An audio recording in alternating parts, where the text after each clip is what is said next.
Hello, welcome, नमस्कार, आदाब, सत श्री अकाल. कसे आहात तुम्ही? मजेत ना? बघा मित्रांनो, आपण शिकत आहोत चॅप्टर हीट. आणि ह्या चॅप्टरच्या आपल्या कालच्या लेक्चरला आपण काय शिकलो? कालच्या लेक्चरला आपण बघितलं स्पेसिफिक लॅटेंट हीट ऑफ व्हेपरायझेशन, आणि त्याचा पुढचा भाग आपण घेतला होता तो म्हणजेच रिजिलेशन. रिजिलेशन म्हणजेच पुनर्हिमायन. काय आहे रिजिलेशन? तर आपण बघितलं की जेव्हा बर्फाच्या गोळ्याला किसलं जातं, त्याचे पार्टिकल्स केले जातात, आणि पुन्हा या पार्टिकल वरती जेव्हा प्रेशर अप्लाय केलं जातं, तर तेव्हा पुन्हा याच्यापासून गोळा बनतो बर्फाचा. किंवा दोन बर्फाचे क्यूब्स आपण एकमेकांना जोडले आणि त्याच्यावरती प्रेशर अप्लाय केला, त्यांना दाबून धरलं एकमेकांना काही वेळासाठी, तर ते दोन्ही बर्फाचे गोळे एकमेकांना चिकटतात, ते एक मोठा गोळा तयार होतो. त्याचा कसं काय असं घडून येतं? It is because of the process regelation. याला पुनर्हिमायन असं म्हणतात बर्फाचं. मग हे कसं घडून येतं? यासाठी आपण केला होता एक एक्सपेरिमेंट. आपण काय केलं, एक मोठी बर्फाची लादी घेतली, तिला टेबलवरती ठेवलं, एक लांब लचक वायर घेतली, तार घेतली, आणि तिच्या दोन्ही टोकाला आपण काय केलं तर वेट्स बांधले. दोन्ही समान वेट्स बांधले आणि त्या तारेला मधोमध त्या बर्फाच्या लादीच्या ठेवून दिलं. काय दिसलं आपल्याला की ती तार बर्फाच्या आतमध्ये शिरत चाललेली आहे आणि ती तळाशी जाऊन पोहोचते, पण पण बर्फाची लादी मात्र तुटत नाही, फुटत नाही, तिचे दोन तुकडे होत नाही. असं कसं झालं? तार तर खाली निघून गेली त्या बर्फाला चिरून, पण त्या बर्फाचे दोन तुकडे झाले नाही. कशी काम करते ही regelation process? So what is the rigilation? Rigilation is the phenomenon in which ice converts into the liquid due to applied pressure and reconverts into the ice once the pressure is removed is called a rigilation. बर्फावरती जेव्हा pressure दिला जातो तेव्हा या बर्फाचा melting point कमी होतो आणि त्यामुळे बर्फाचं पाणी होतं. ह्या पाण्यामधून ती वायर, ती तार सहजपणे आतमध्ये शिरते.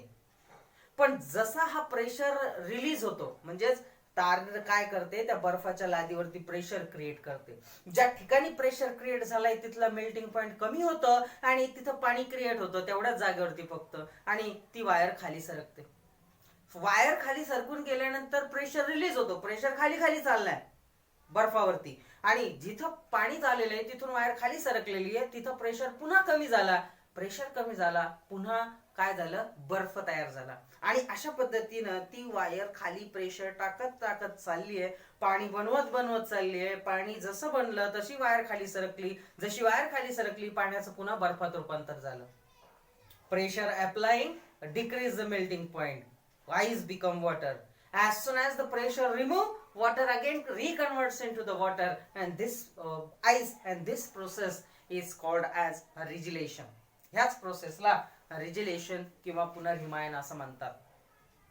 मग त्याच्या खाली 3 प्रश्न होते. काय होते ती 3 प्रश्न? तर पहिला प्रश्न हा होता, in this experiment the wire moves through the ice slab, but the ice slab does not break.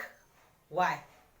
The ice slab does not break because the area that on the wire creates the pressure is very very small, and only that area influences the melting point. It decreases the melting point of ice and converts into the water. As soon as water is formed, the wire goes deep, and when the wire goes deep, the pressure releases at that area. When the pressure is removed, that water again reconverts into the ice, and hence without breaking the ice slab, that wire goes deep and reach to the water. That is the answer. The second question on that, they are asking, is there any relationship between latent heat and the rigilation?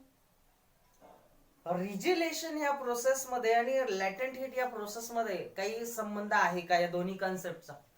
तर त्याचं उत्तर आहे yes, there is a relation between regelation and latent heat.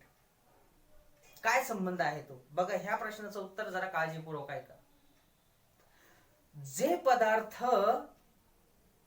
सॉलिडिफाय केल्यानंतर प्रसरण पावतात त्या पदार्थांवरती जर pressure apply केला तर त्यांचा मेल्टिंग पॉइंट कमी होतो.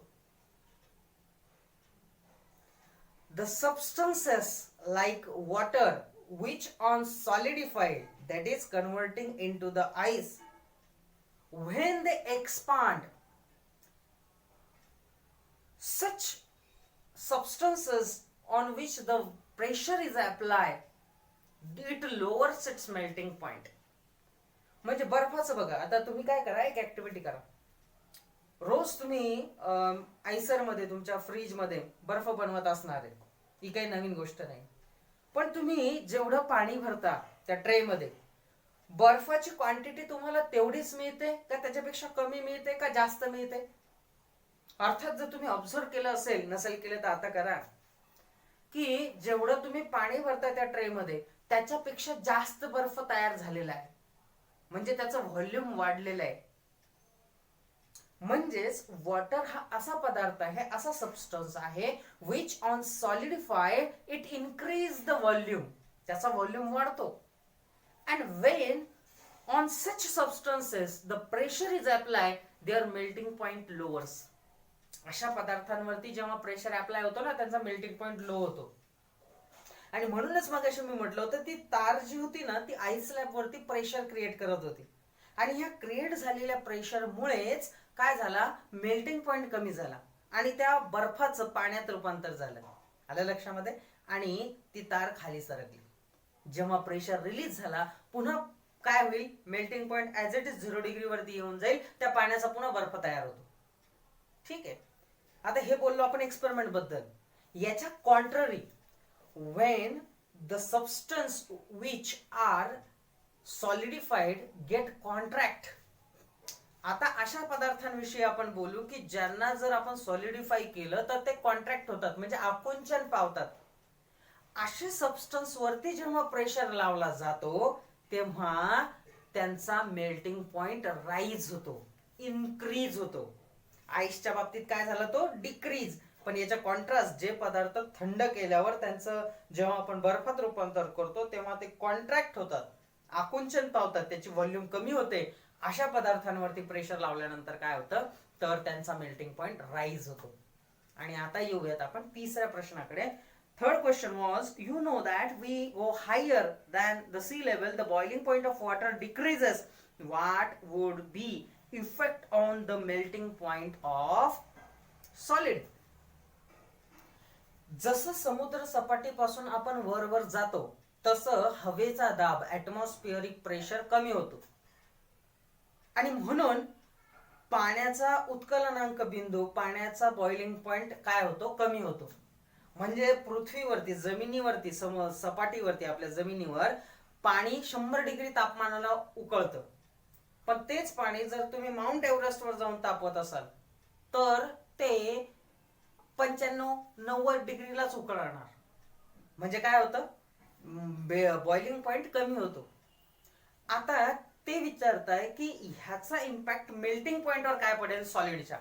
म्हणजेच बर्फ तुम्ही बनवलाय आता पाण्याचा, आणि तो बर्फ तुम्ही वरती घेऊन गेले समुद्र सपाटीपासून उंचीवरती, तर आता त्याच्या मेल्टिंग पॉइंट वरती काय फरक पडणार आहे?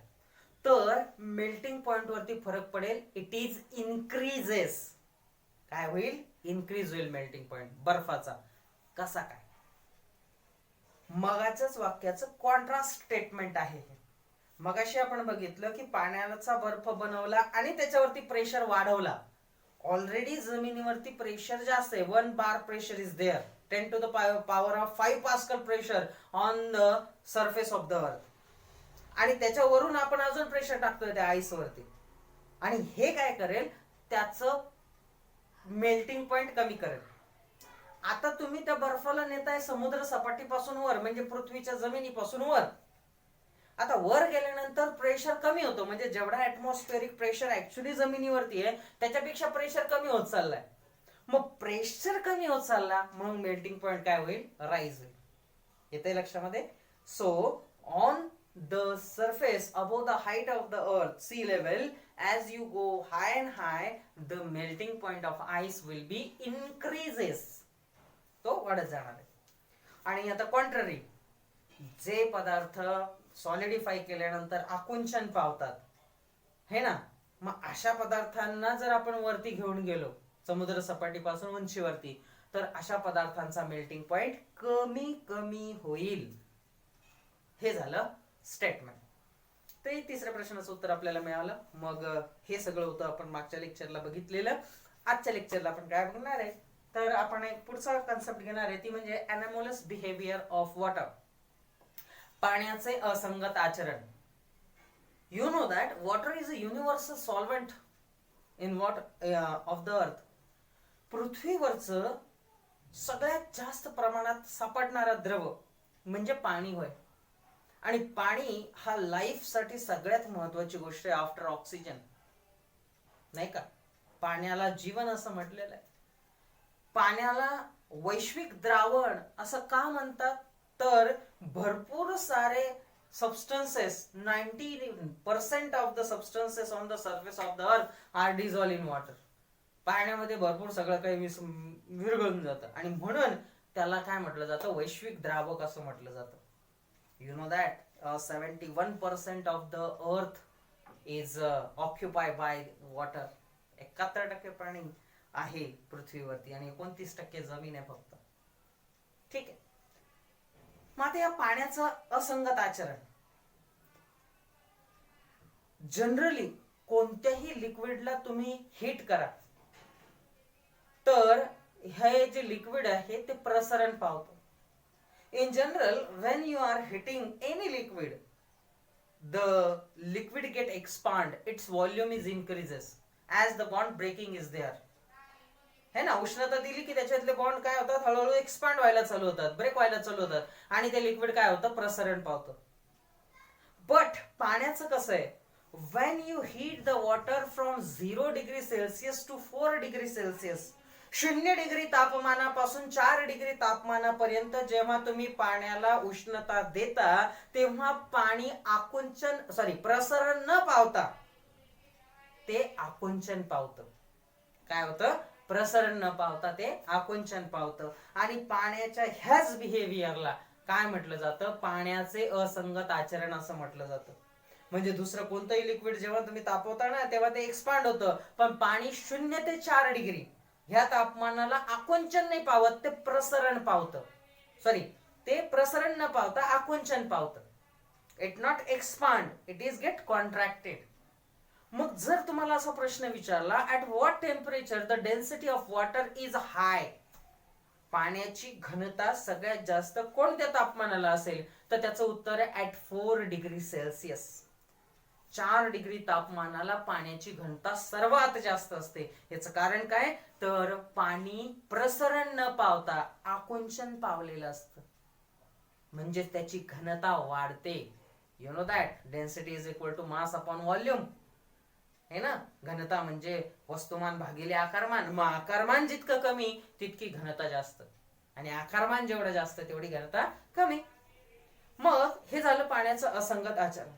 पण जेव्हा 4च्या पुढे पुढे तुम्ही सरकता, म्हणजे बघा बर्फ आहे 0 degree Celsius, you start heating, it start melted, जसं आपण एक्सपेरिमेंट केला होता सुरुवातीला. पण ते पाणी काय होतं, आकुंचन पावतं प्रसरण पावण्याच्या ऐवजी. पण 4 डिग्री पर्यंतच हे घडून येतं. पण 4 डिग्री नंतर पुन्हा हे पाणी काय होतं, प्रसरण पावायला सुरुवात होतं.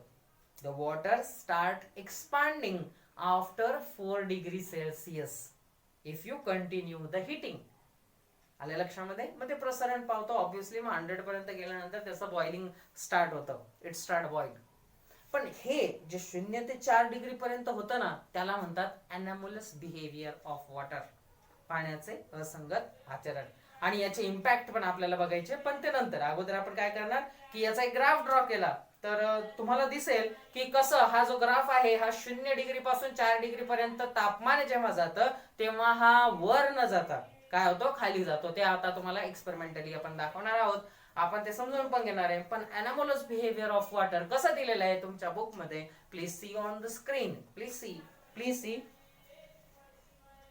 anomalous behavior of water.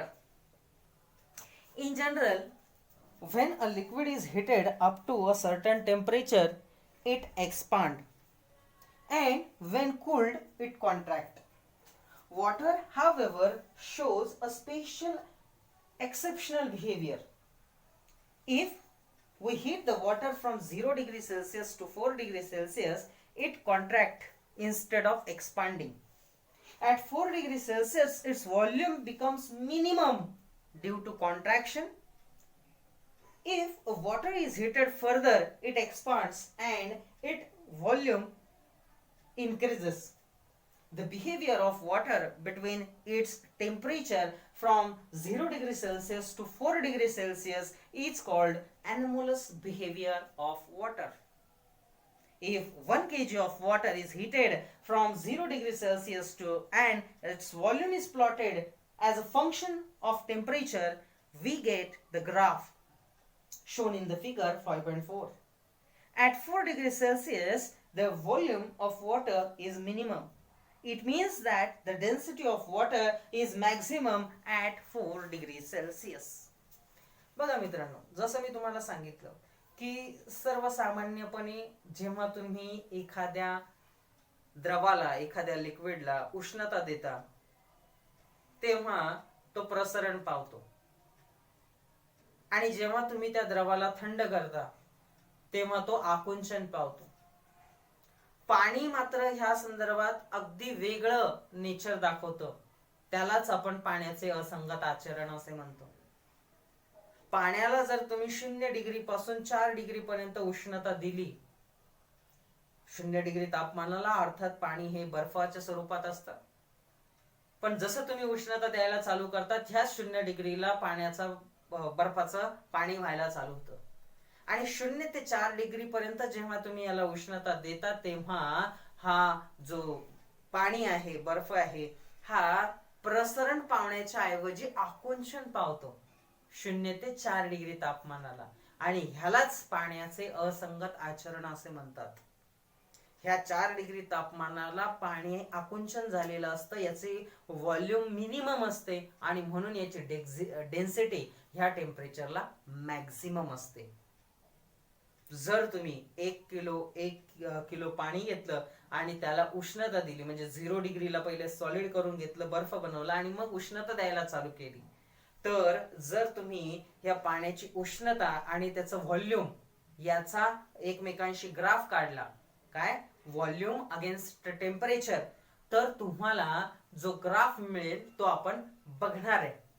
तो ग्राफ आपण बघणार आहे पुढच्या लेक्चरला, की कसा तो ग्राफ 0 ते 4 डिग्री पर्यंत रिव्हर्स खाली येतो आणि मग तो वरती जायला सुरुवात होतो.